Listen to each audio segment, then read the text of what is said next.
Hawksbill Station by Robert Silverberg is a science fiction novel published in 1968, which is set in a world where an authoritarian government sends political prisoners back in time 1 billion years to a prison station in the Cambrian period. And we're following a character named Barrett, who is this aging man who has been at Hawksbill Station, the prison station, for decades, and he is suffering from a foot injury which results in him having to walk with a crutch. He's really the de facto leader of these prisoners because there are no real rules or restrictions on the prisoners because there is nowhere for them to go and nothing for them to do. So there's no prison guards, no walls, and no cells. The environment in the Cambrian period is just this enormous slate landscape, this rocky desolation with nothing but some moss and seaweed to break up the monotony. The only forms of life that exist on Earth at this point are these primordial oceanic life forms such as these giant trilobites, strange crustaceans, and various arthropods, which some of the men will go out on these fishing expeditions to retrieve, and then they will eat them as sustenance. But the government in the future also send back some supply drops filled with groceries, medical supplies, and some technology to keep the men alive in the distant past.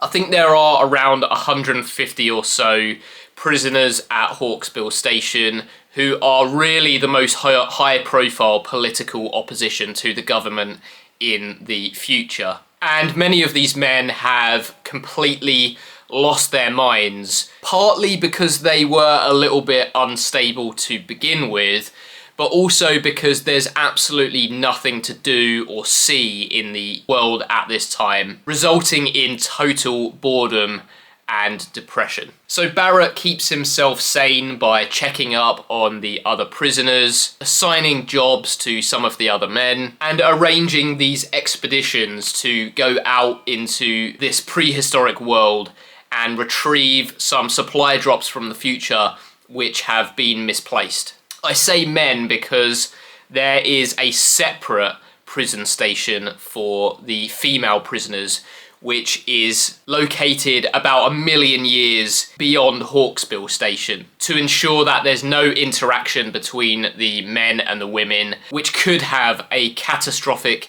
impact on the future. Because there are so few prisoners at the station, it is a massive event whenever a new arrival turns up, dropping out of this machine called the anvil, which is where goods and people are sent through. And actually, I think this book was originally published in the UK, at least, as The Anvil of Time. So near the beginning of the book, a new prisoner arrives through the anvil, and he is a young man, a much younger man than most of the other prisoners. And when someone new arrives, all of the other prisoners will question this new arrival about the state of the world that they left behind. What's the political situation like? What's the state of technology? And more desperately, a lot of these men want to find out whether their families are alive and well. But this new arrival starts to exhibit some suspicious behaviour, which leads the men to believe that he's not who he says he is. The book alternates between the distant past following Barrett at the prison station and the future that he left behind, chronicling his early days in which he joined this radical political group opposing the government, which is how he ended up being sent back 1 billion years to this prison station. The parts in the prison are definitely the most interesting. I think some of the political ideas and discussions in the modern day are a little bit underbaked. But I do think that Silverberg is doing something interesting with regards to the psychology of political anarchists, but I don't think he quite goes far enough with this. But overall, I do think it is really well written, and it keeps you ticking along because of the mystery of who this new arrival at the prison station is. And the alternating chapters do break things up and lead to quite a good feel with regards to pacing. I think this is my 7th Robert Silverberg book, and he basically never lets me down. I think that this one is great as well. Probably not one of my favourite books from him, but still really good, especially if you're into that kind of time travel trope, because this is an interesting use of it. Tau Zero by Poul Anderson is a hard science fiction novel published in 1970, and if you watch my 2024 tier ranking video, you'll know that Poul Anderson was responsible for my least favourite book that I read last year, with 3 Worlds to Conquer, which I thought was terrible. Although I did acknowledge that I was reading something that is not one of his more well-known or more acclaimed works, and so I was willing to give him another try with Tau Zero, because this is the big one. This was nominated for the Hugo for Best Novel in 1971. It is by far his most well-known book and his most widely read book, and it follows a crew of 50 scientists who are on this expedition to a distant star system. There are 25 women and 25 men.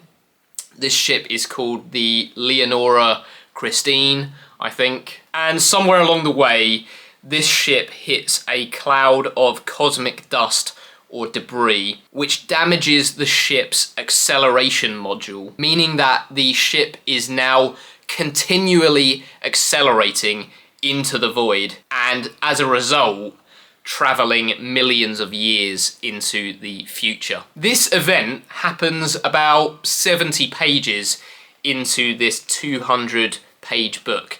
So what's happening in those 70 pages before that happens? Well, Poul Anderson is attempting to set up a number of these scientist characters, but predominantly he is explaining the scientific and the physics-based principles behind the central idea of the novel. And I say attempts because I think he fails in both of these areas. The characters are completely flat and they're just not distinctive. It's difficult to tell them apart because they don't really feel like people. They feel more like robots and vessels for Poul Anderson to get these scientific ideas across.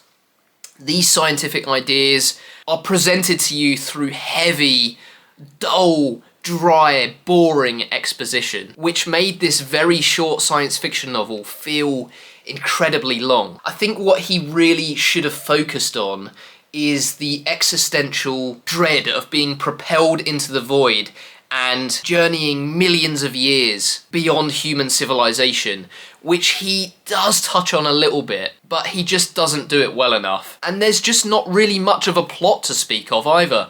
This expedition sets out, it hits the cosmic dust, accelerates into the void, and the book is basically these dreary characters having tedious discussions for about 120 pages. There is a little bit of exploration of the psychology of the crew members, but I just found myself not really caring at all. Poul Anderson is now 2 for 2 for me, and he could end up being responsible for the worst science fiction books that I've read 2 years in a row. We'll have to see what else I get to for the rest of the year, but I really didn't like this one. I am willing to give authors another shot, but considering that this is held in such high regard among his bibliography, I'm not really holding out much hope, to be honest. And to be honest, this cover art really sucks as well, in my opinion. So yeah, not a good one for me, but at least Robert Silverberg didn't let me down. Have you read either of these books? If you have, let me know your thoughts in the comments. I know that a lot of people do really like Tau Zero, and maybe you will too if you are a fan of hard science fiction. For me, I just don't think a total focus on scientific principles is enough to make a good novel. But let me know your thoughts in the comments and whether there are any other Poul Anderson books that I should try. Thank you very much for watching, liking and subscribing, and I'll see you on the next one.